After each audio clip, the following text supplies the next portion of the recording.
This is Talking My Walking. I am Rodrigo Ribeiro, and today I'm going to talk about culture of division is a culture of war, of permanent war. A culture that is not based on on a concept of a wholeness, of the wholeness of life and nature and humanity, the understanding that there is only humanity. As we can see in the world, there are many different trees with different leaves, different shapes, different colors, different sizes, and everything else. But nevertheless, they are all trees, and they can coexist, and they can occupy niches of environmental niches, and they are part of the wholeness of life. This, I don't know if this is a good example or not, because people always can find just to justify their prejudices and biases that trees are in competition with each other for this and for that, because exactly that's the mentality of a culture of division, of a culture of war. Just because it seems to a certain extent, because there is required in order for survival, there is the need of animals to feed on each other, but that doesn't mean that they are in a war against the other species, the species they need to survive. That's not the case. This is not a case of division. If we try to explain it like that, of course we are deeply biased and instrumentalized by our culture of division, because our culture, and this is a worldwide culture, we might have differences for sure, but the imperialist civilization is based on a culture of division, a culture of war, of permanent war against other peoples, for profit, for wealth accumulation, for power and control. And that's nothing to do about survival. That's nothing to do with the laws of evolution, if there is a law of evolution, or according to the theory of evolution. And as many people already know, the theory, the social Darwinism, is just bullshit. It's just a justification. It's not an explanation, much less any kind of law of nature, or even law that apply to the human species.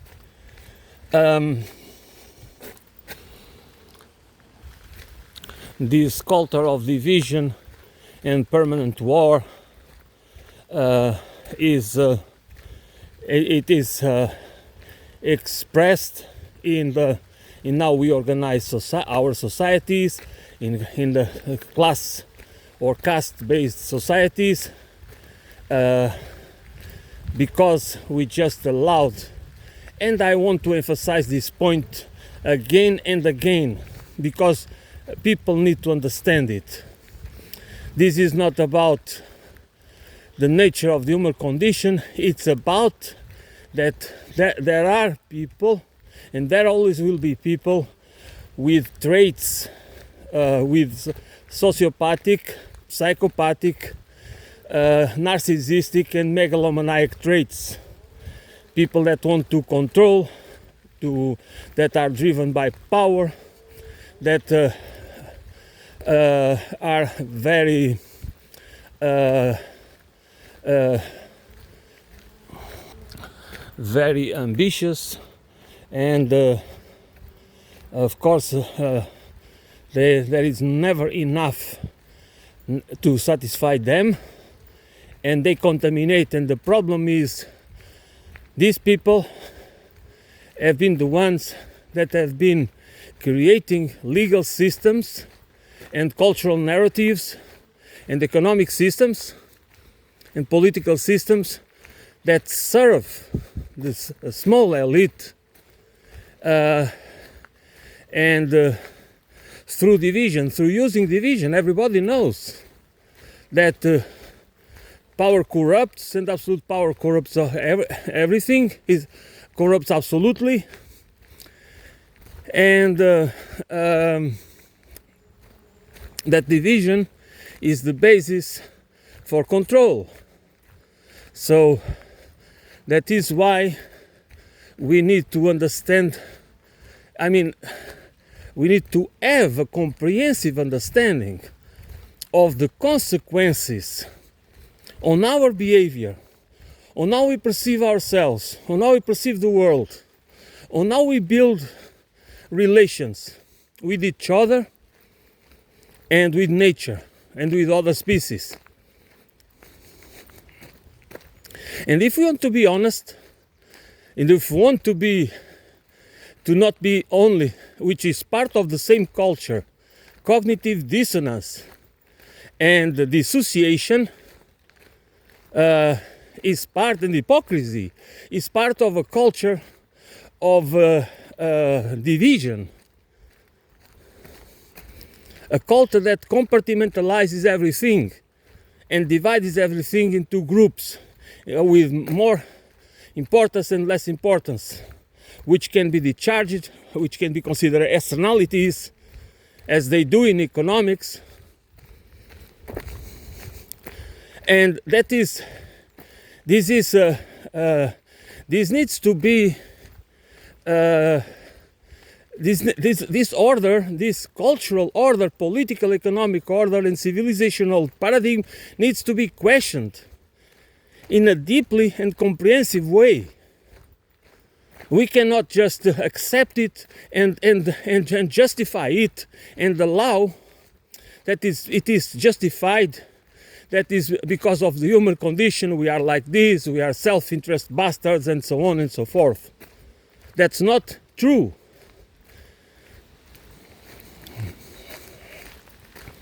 It is not because we are not self-interested, that we don't,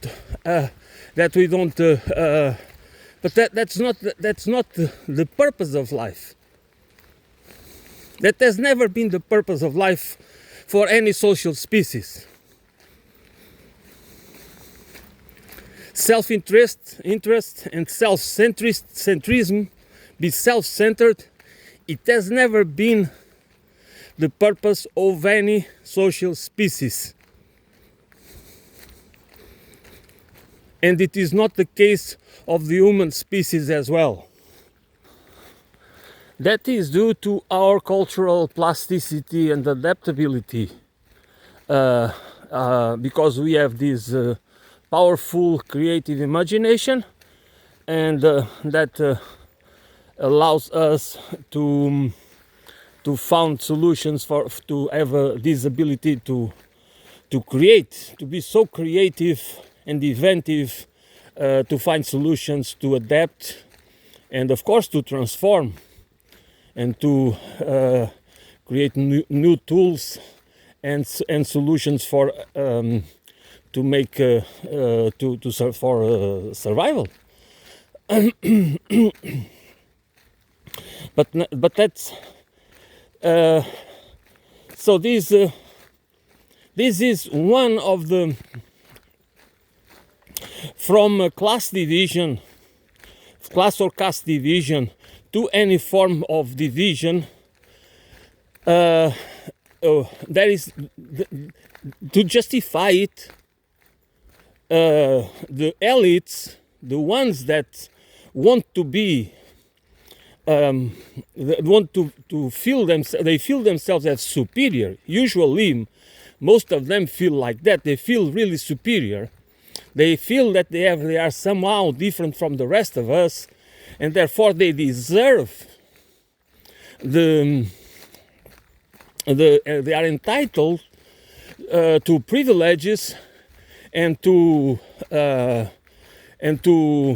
control and have power over the rest of us. And by the rest of us, I mean people. I mean all life on Earth, to control, to manage, to exploit, to plunder, at their mercy. We are supposed to be at their mercy. And we have been building, developing cultures to justify it. Cultural systems and economic systems and political systems to justify it. It doesn't matter. We can use. That's why it's a web of deceit. When we talk about democracy, and at the same time we accept that that the cultural democracy can coexist with class and caste-based systems, with exploitation, and all the rest that goes with it. We need to live in a permanent state of cognitive dissonance to believe it, because it doesn't make any sense. And then what people come with the idea, this is the best system we can have, which is not true. And you put limits in everything. There is Tina for everything, but there is Tina for a system that's called capitalism, with endless growth, that based growth, okay? That we need to understand that's a growth system based on that. Without permanent growing of that, there is no growth. And this is a point. This is part. That's why I always mix this. I mix these things not on purpose. It's just because this is a flow. Okay. I understand things as a flow. I don't want to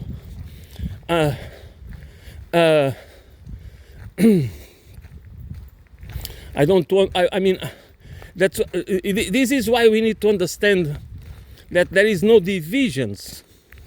Economy, culture, politics is part of the same wholeness. And when this wholeness needs to include everything else, because if we build this culture, because I mean, before it was justified because the people were really not connected as we are today, and the cultural divisions and the ethnic groups. And this isolationism was a reality that is not real anymore. We are all interconnected. We understand. All of us understand perfectly that we are part of the same humanity, and we should not allow the divisions of based on cultural identity, on nationality, on religion, and other divisions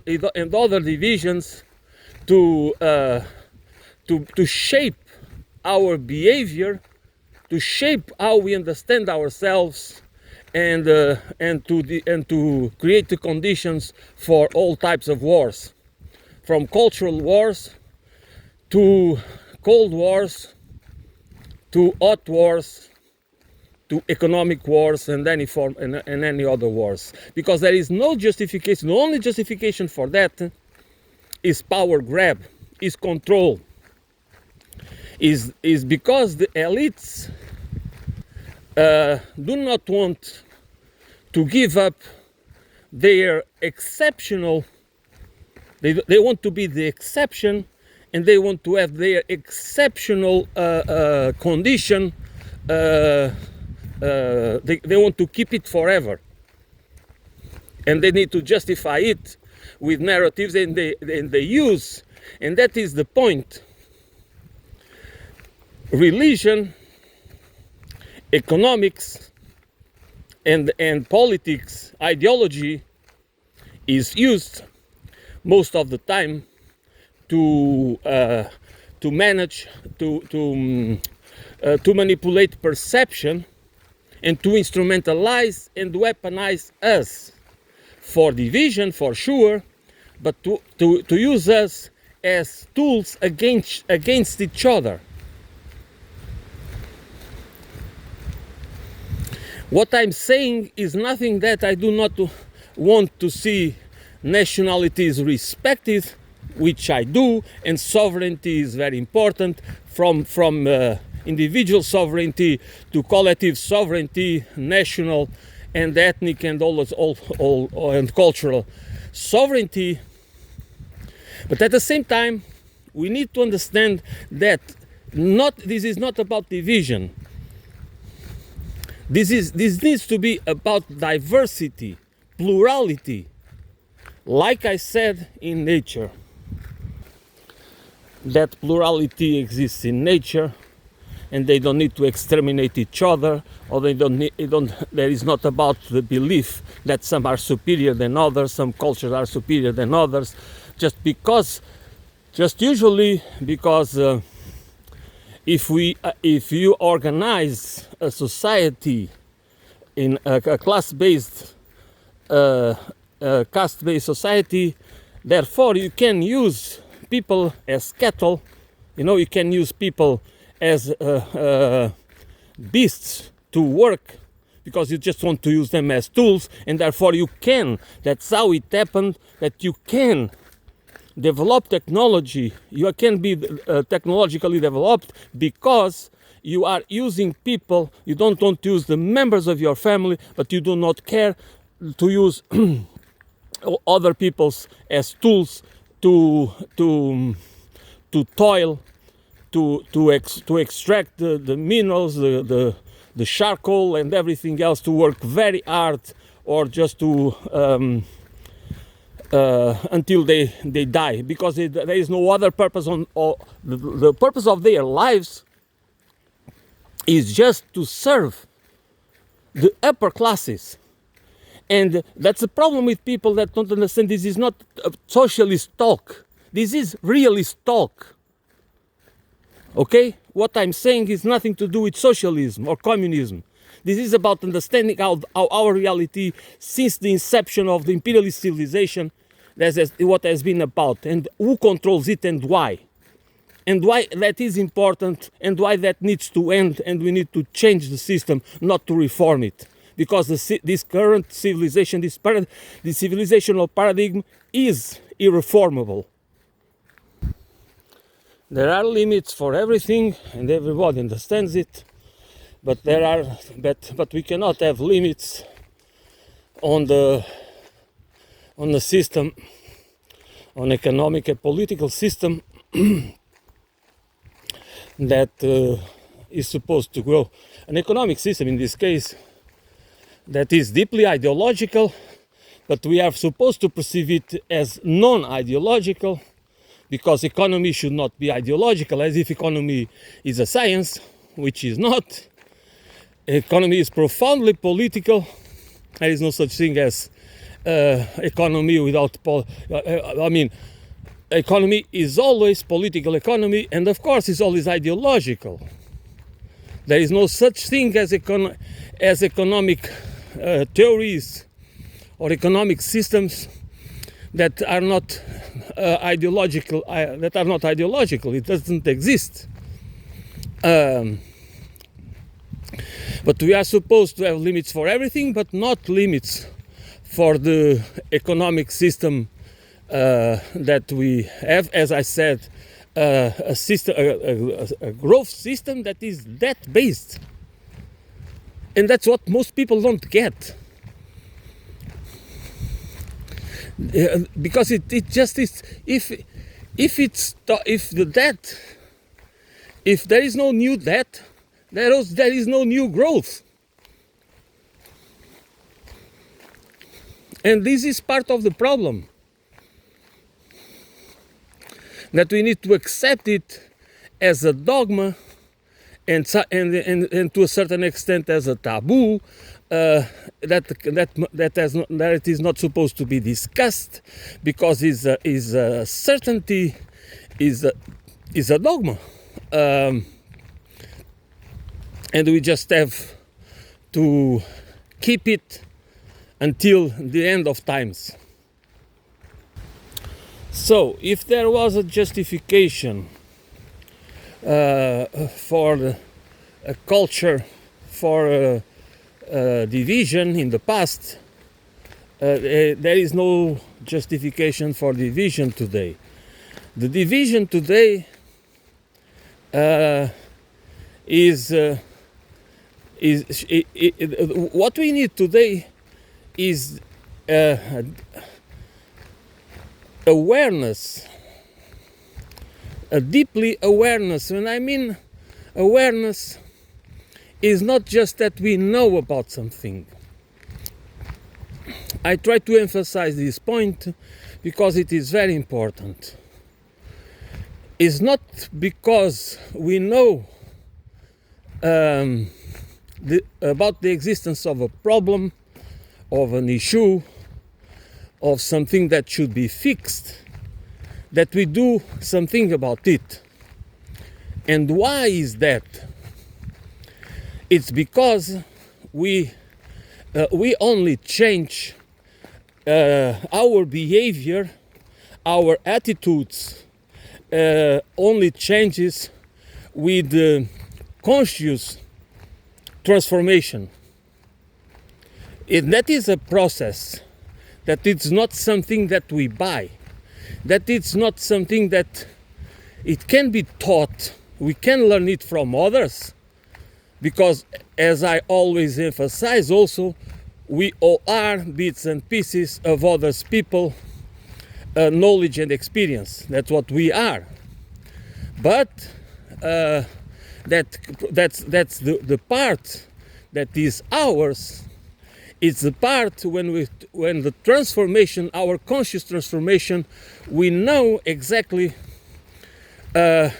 when truth, justice, and trust becomes so important to us, and then you just feel that you need to work to train yourself, because any skill, any transformation that human beings it is required to be trained, and that training and conscious, this needs to be a conscious process, and it is much more important than any training that involves our subconscious. The training of our subconscious, it has to go through a conscious process that makes certain values, certain realities become dominant in our subconscious mind. And by dominant, I mean they will become the ones that assume control of our behaviors and our attitudes, and that will transform our habits and lives and relations, and how we perceive the world, and how we perceive ourselves. And that needs to be a conscious process. So a culture, if we want to be ready for a transformation, a civilizational and societal transformation, we need to understand this culture of wholeness, this culture of deep interconnection, which I mean that if we want to build a civilization, a post-imperialist civilization, which means a civilization, an ecological, holistic civilization. We need that culture of wholeness. And I'm not using these words in any mystic or any religious or any it's not about that. It's about the development of a conscious culture of being part, of not being separated. That we are part of, we are not separated from. There's nothing special about us. In spite of how intelligent we are, how skillful we are, how genius, there is nothing special about us. There are no saviors. This is a very important point, because this has been part of the culture of division, that we always look for saviors and heroes and leaders. And we forget that what is most important, it's our agency. And the agency, whether it is political, economic, social or cultural, is based on that transformation, on that conscious transformation of ourselves.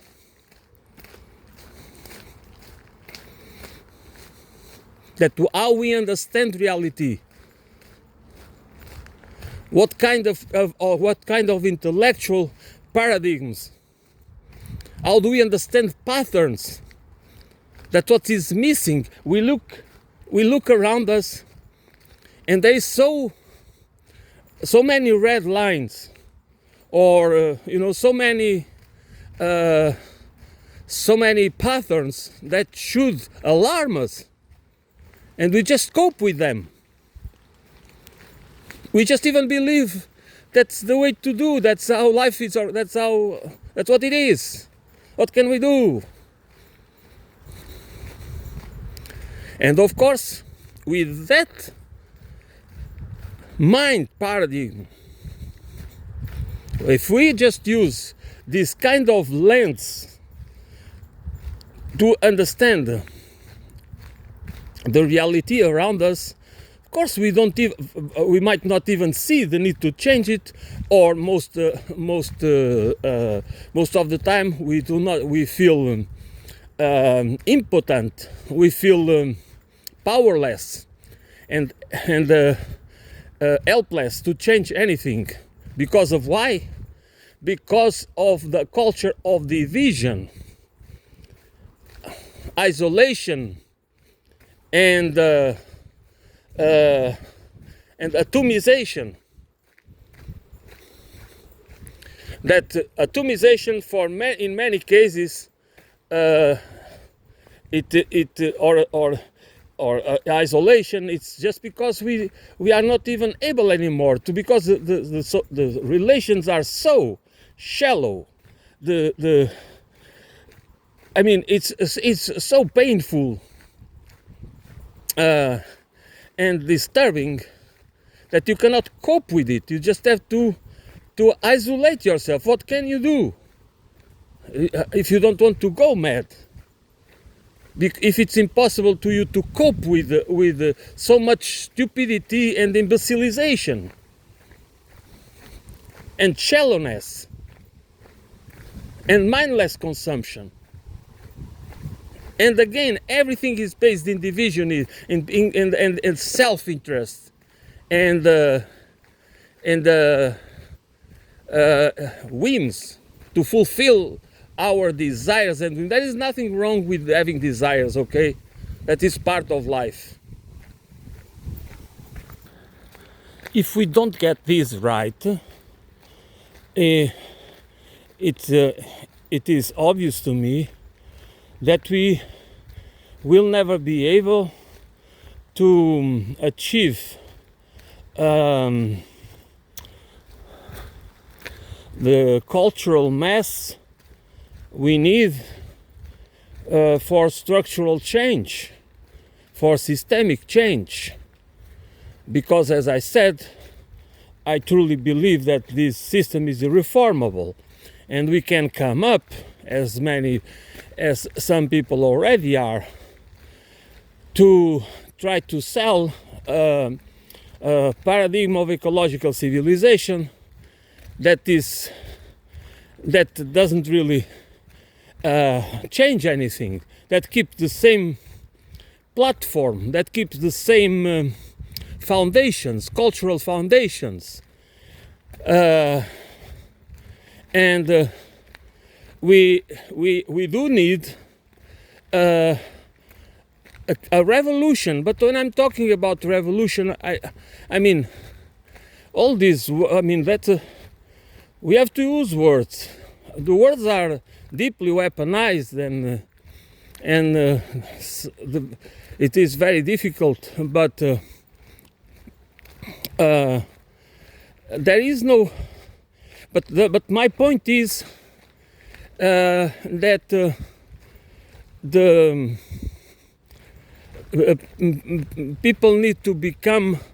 That the revolution that I'm talking about is a cultural revolution that needs to be at the base of a political and economic revolution and social revolution, because and that is where the problem is not easy, because how can enough people all around the world, and I'm not talking about any specific country or region of the world, because this needs to be a global movement. And as I said, I'm not talking about any form of global government or any form of control. It is just that we need organization, and we need the organization at the global level, and we need a transformative system that is with rules and laws and for a totally a different purpose and meaning. We can have lives they are much more fulfilled with a different system. We don't have to have lives of poverty. By the way, poverty is a political creation. Poverty is nothing to do with a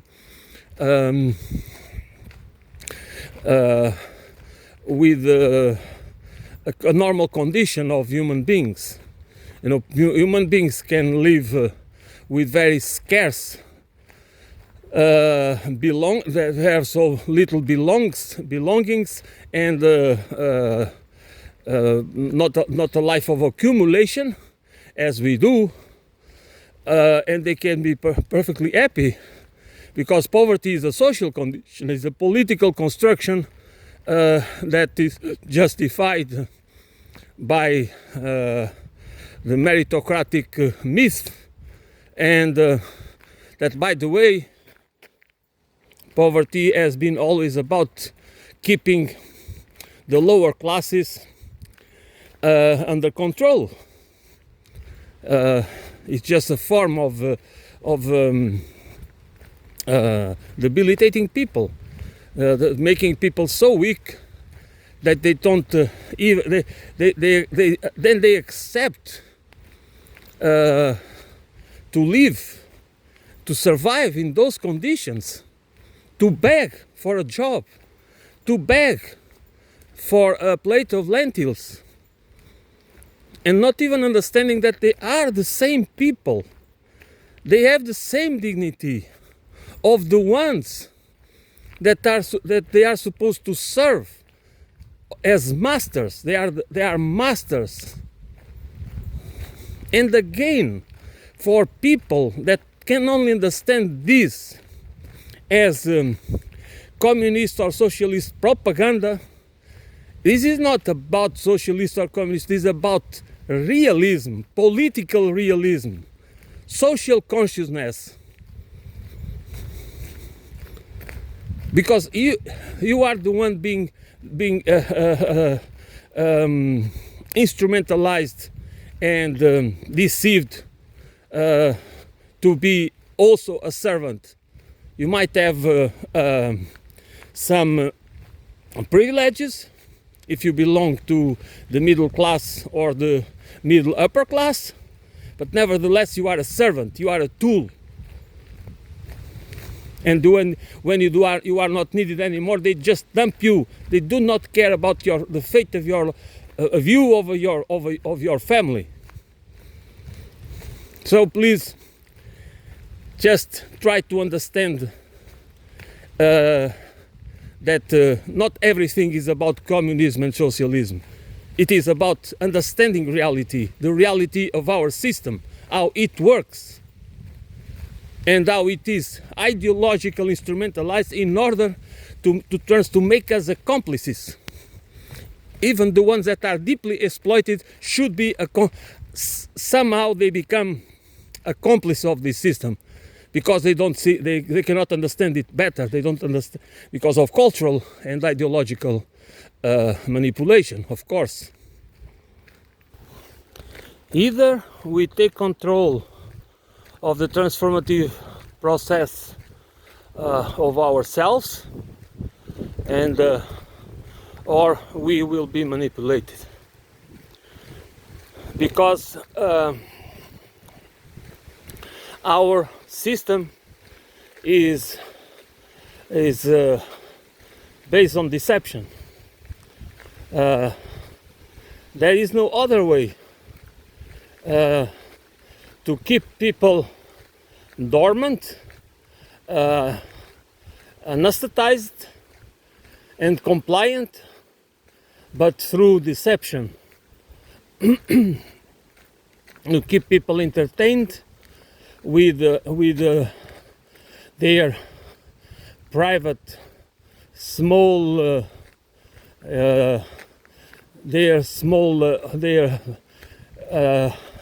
objectives of their lives, trying to deal with the bigger system in order to keep themselves safe. The bigger system is not controlled by them, which means by us.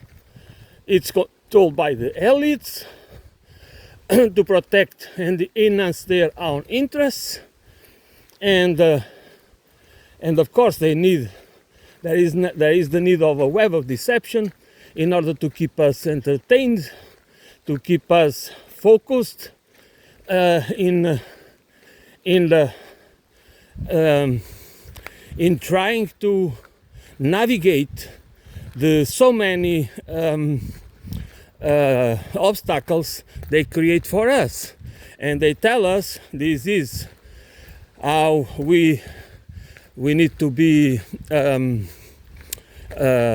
diligent and to be able to make sacrifices and to fight and to have hope. There is the need to have hope, but hope can be baseless and can be it is often just a deceptive tool, deceptive economic, social and political tool,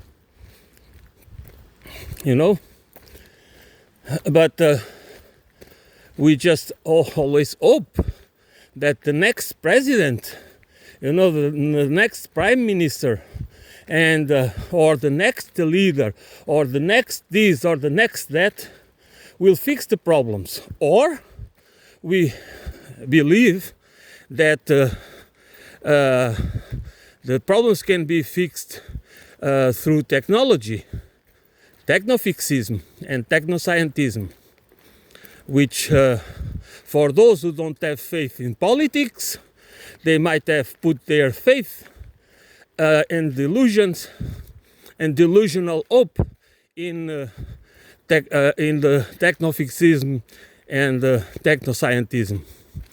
The most powerful religions, besides the the love of money.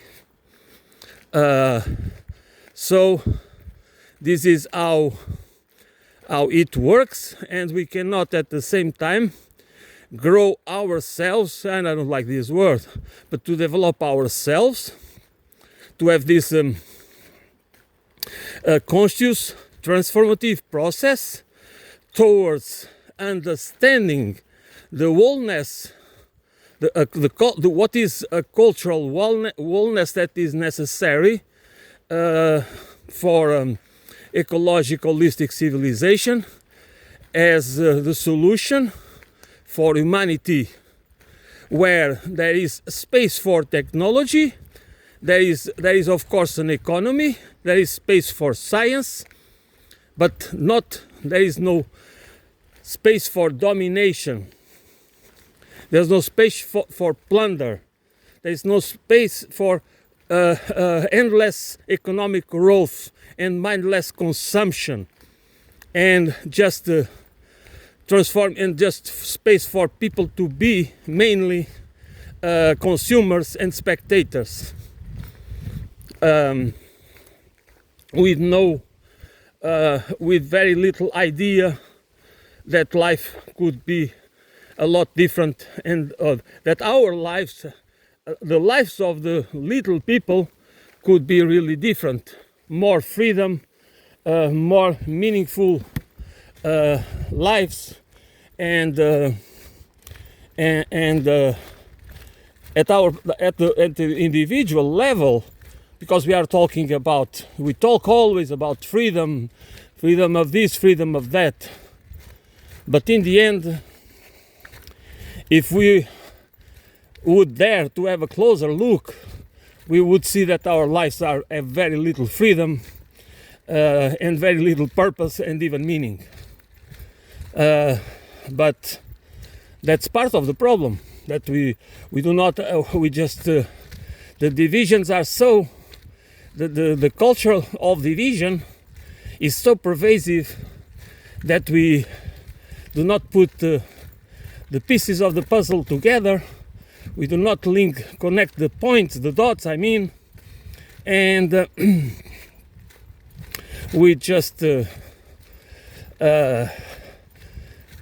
live lives disconnected from reality, from the reality of nature, from the reality that where we came, that is part of our origins, and the reality of culture, the cultural reality, because the web of deception is so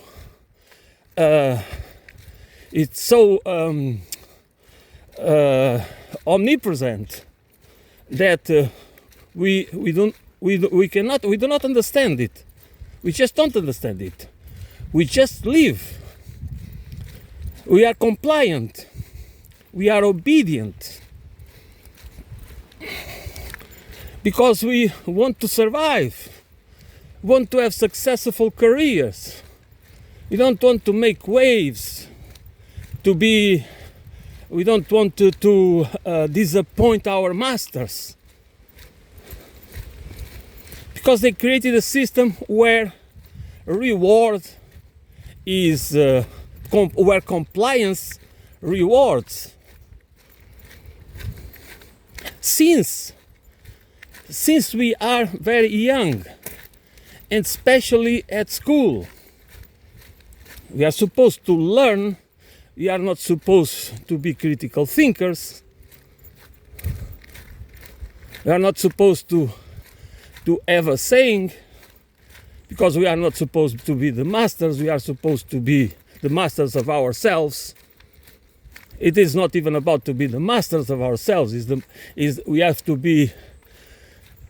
We should have an education that would prepare us to be critical thinkers, to understand logical fallacies, and to have this conscious, be conscious of the conscious transformative process that we need to be, that we need to be in charge.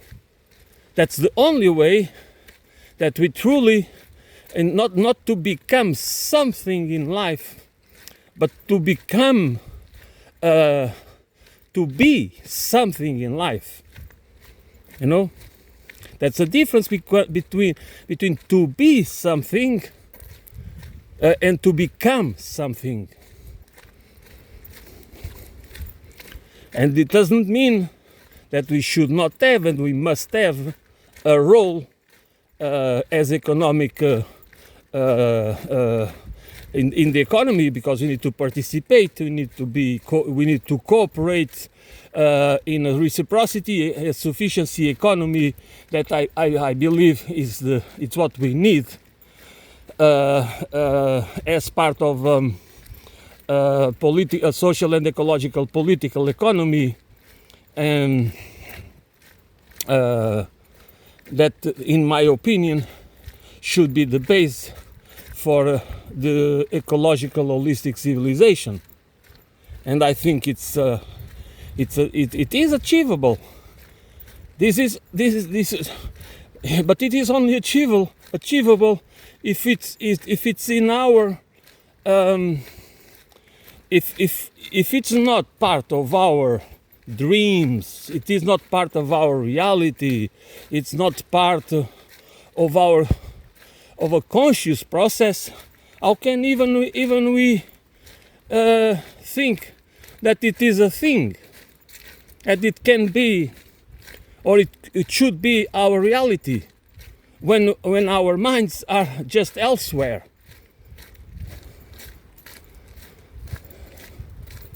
And of course we cannot see what we don't see. You know, we do not think, because that's why framing works. You know, I have a quote in my blog for long ago that says that the mass media might not be able to brainwash us, but they are astonishing successful in telling us what to think about, you know. And that is much more important, because this framing, it's what makes us, it's part of the process of perception manipulation to manufacture consent. And this is part of a cultural division that tries to keep us apart from each other, divided in groups and tribes, and ideologically and culturally and socially divided, to fight each other and do not understand the roots of the problems. We can say that they are ideological also, but we also have to understand the roots of the problems as physical problems, as material problems. And that's where kind of a Marxist understanding of reality, a materialistic understanding of reality is important. That we understand that there is a material base, that ideology, because the power is always for material control, for physical control, for control of real assets, okay, for the control of people, nature, resources, and therefore economic systems and financial systems and political systems. But we cannot forget that that we need to understand that is part of the process of a transformative conscious process for the understanding of the wholeness, of a culture of wholeness, not a culture of division. That is the roots of the problems, and and presently it is not anymore suitable. It is not suitable to solve the problems we have now, because as Einstein, as the quote by Einstein goes, we cannot solve the problems at the same level of thinking that created them, and therefore this culture of division that has ideological, religious, and everything else, it is not suitable to solve the problems that we have now. Because as I said before, we have a globalized economy, a globalized culture. Everything is interconnected, and we cannot survive if we keep this paradigm, cultural and cultural imperialist civilization and cultural division for supremacy, for economic supremacy, for control, for hegemony. It is not suitable for our times. It is not suitable for the future of humanity. But we cannot expect, and that's the problem, that we are always expecting that some savior will come with a solution for the problem, and we just need to follow them or to support them. You can always support. There will be always fake saviors and opportunists to tell you, follow me, that I will solve your problems. But that's exactly part of the problem. That's not to solve the problem. And that's why we need to go beyond this reality. But it can only happen if we are able, if we understand and become conscious of the need to work on ourselves, to understand and to become ourselves a part of a culture of wholeness that is a transformative process of ourselves, because we can change ourselves, and should be us to change ourselves through a conscious process, not through following anybody or anything, which doesn't mean that we should not take into account others people's knowledge and experience. That's not what I'm saying.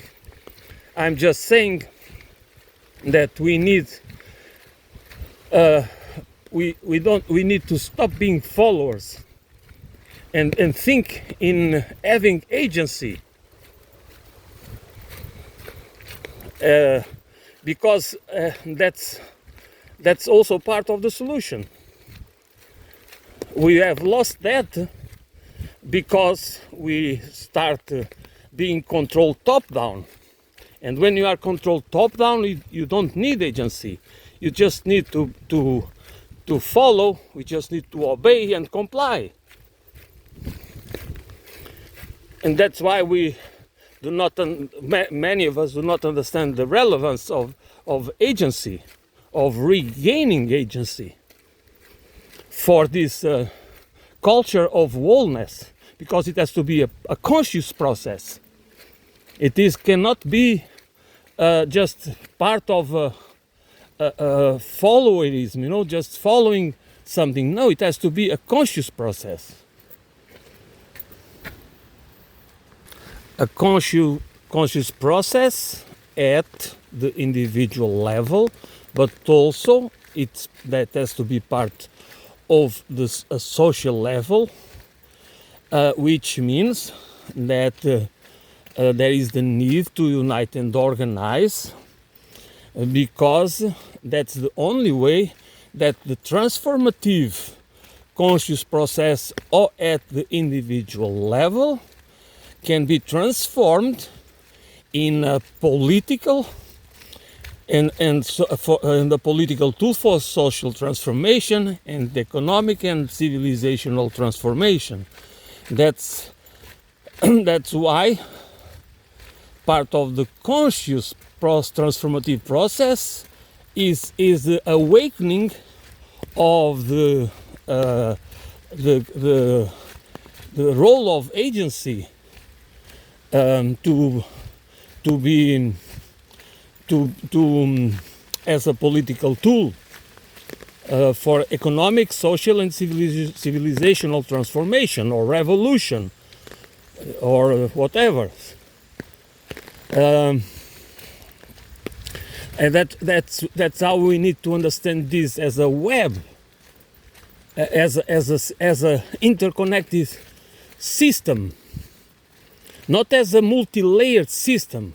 Okay, this is a system that has different dimensions, that has different, but is interconnected and interdependent, and this is a system that has the objective or exploit, control, and dominate. And what we need is a system that's the opposite of it. Is for cooperation, is for resilience, reciprocity, and sufficiency. And that is much more. That is part of our nature. We have a system that is actually countering our own nature, our own condition, and we are supposed to perceive this system as the system that is part of our nature. No, it is the opposite. We need cooperation. We need reciprocity, a reciprocity economy. As we need sufficiency for the collective well-being, not for the accumulation of wealth. How can we even? I mean, it's so absurd that we take for granted that the wealth that is fair and justified to the wealth being accumulated at the top 0.1%. You know, because it's justified, because they are the ones that they are the job creators, they are the entrepreneurs, you know, they are the businessmen, and we need them. No, it is a lie. It is part of a deeply held consensus, you know, that for most of us, that's the reality. That's the part of the dominant narratives that control our subconscious mind. So it's normal that we just comply with them, and that's what we do, most of us. That's why we cannot see change, and that we cannot perceive systemic change. We can only understand it through the lens of reforms, and as we are witnessing in presently,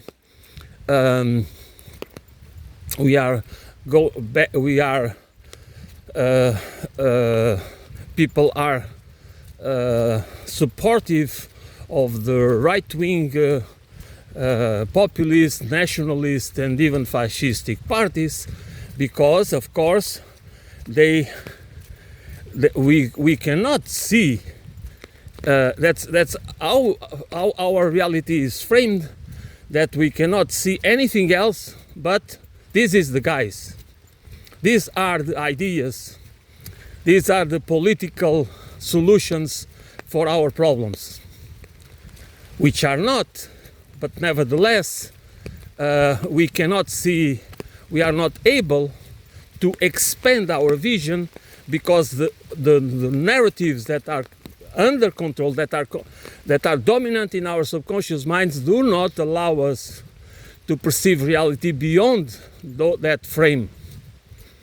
And that's why we are stuck in this in a very pernicious and dangerous ideological and political frame and cultural division and imperialistic civilization that will probably lead us to destruction instead of that what we should do as part of in a process of transformative consciousness, of conscious transformation of our understanding of the world and ourselves and how we relate to each other and with nature for a totally different system that is not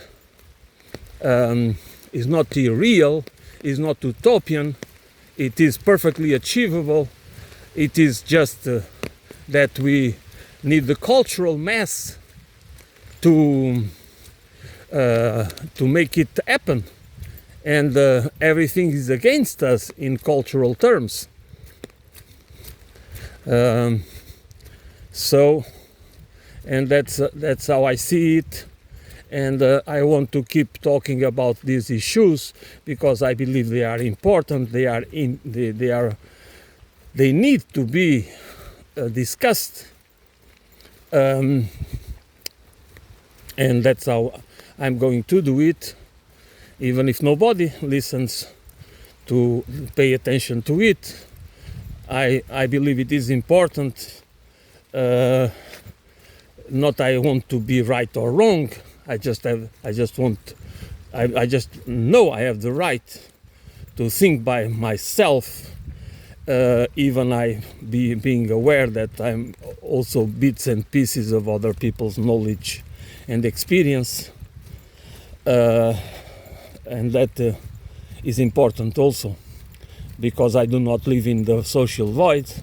But I try to expand my horizons, and that is how we can